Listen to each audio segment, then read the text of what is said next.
প্রিয় শিক্ষকবৃন্দু, আসসালামু আলাইকুম। আজ আমরা উপবৃত্তি একটি নতুন নোটিশ দেখলাম। সেটা হচ্ছে উপবৃত্তি প্রোফাইলে ওটিপি সংক্রান্ত বিভিন্ন সমস্যা নিয়ে আজ নোটিশ দিয়েছে। নোটিশটি হলো, সম্মানিত উপবৃত্তি কর্মসূচি HSPMIS এর ভুল তথ্য প্রদানের কারণে ইউজার অথবা শিক্ষা প্রতিষ্ঠান নিষ্ক্রিয় এবং লক হওয়া প্রসঙ্গে।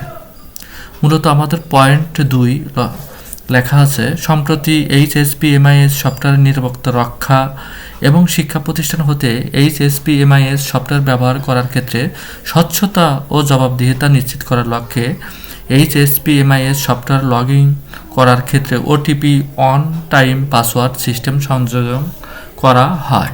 ফলে HSPMIS সফটওয়্যার লগ ইন করার সময় প্রতিবার সংশ্লিষ্ট ইউজার HSPMIS সফটওয়্যার শিক্ষা প্রতিষ্ঠানের প্রোফাইলে প্রদত্ত এন্ট্রিকৃত মোবাইল নম্বরে প্রেরিত ওটিপির মাধ্যমে ভেরিফিকেশন নিশ্চিত করতে হবে। অর্থাৎ এখানে বোঝাচ্ছে, আমরা যখন লগ ইন করবো তখন আমাদের প্রধান শিক্ষকের মোবাইলে একটা ওটিপি যাবে। সেই ওটিপি প্রয়োগ করে যাচাই করে আমরা কাজগুলো করব। আমরা যদি লগ আউট করি, আবার পুনরায় যদি ঢুকি, তাহলে আবার পুনরায় আমরা ওটিপি দিয়ে আবার ঢুকতে হবে। এটা একটা স্বচ্ছতা এবং নিরাপত্তার লক্ষ্যে এই কাজটি তৈরি করা হয়েছে। 3 নম্বর অপশনটি, HSPMIS সফটওয়্যার 5 বারের বেশি ভুল পাসওয়ার্ড দিয়ে লগ ইন করার চেষ্টা করলে উক্ত ইউজার স্বয়ংক্রিয়ভাবে লক হয়ে যাবে। অর্থাৎ আমরা যদি 5 বার ভুল ইউজার আইডি ব্যবহার করি বা পাসওয়ার্ড ব্যবহার করি, সেক্ষেত্রে লক হয়ে যাবে। এটির মেয়াদ থাকবে 1 ঘন্টার সময়। 1 ঘন্টার সময় অতিবাহিত হয়ে গেলে পুনরায় আমরা আবার ব্যবহার করে সঠিক পাসওয়ার্ড ব্যবহার করে লগ ইন করতে পারবো।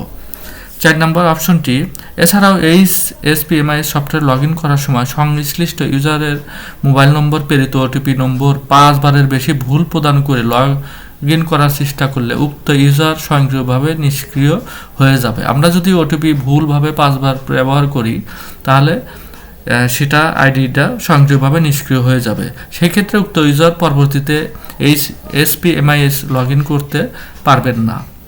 সেক্ষেত্রে আমাদের এই নোটিশ, এই তথ্য ছকের মাধ্যমে মাধ্যমিক শিক্ষা এই ইমেলের মাধ্যমে আমাদের এই তথ্যটি পাঠাবেন, তাহলে আমরা পুনরায় এই তথ্যটি সংগ্রহ করতে পারবো।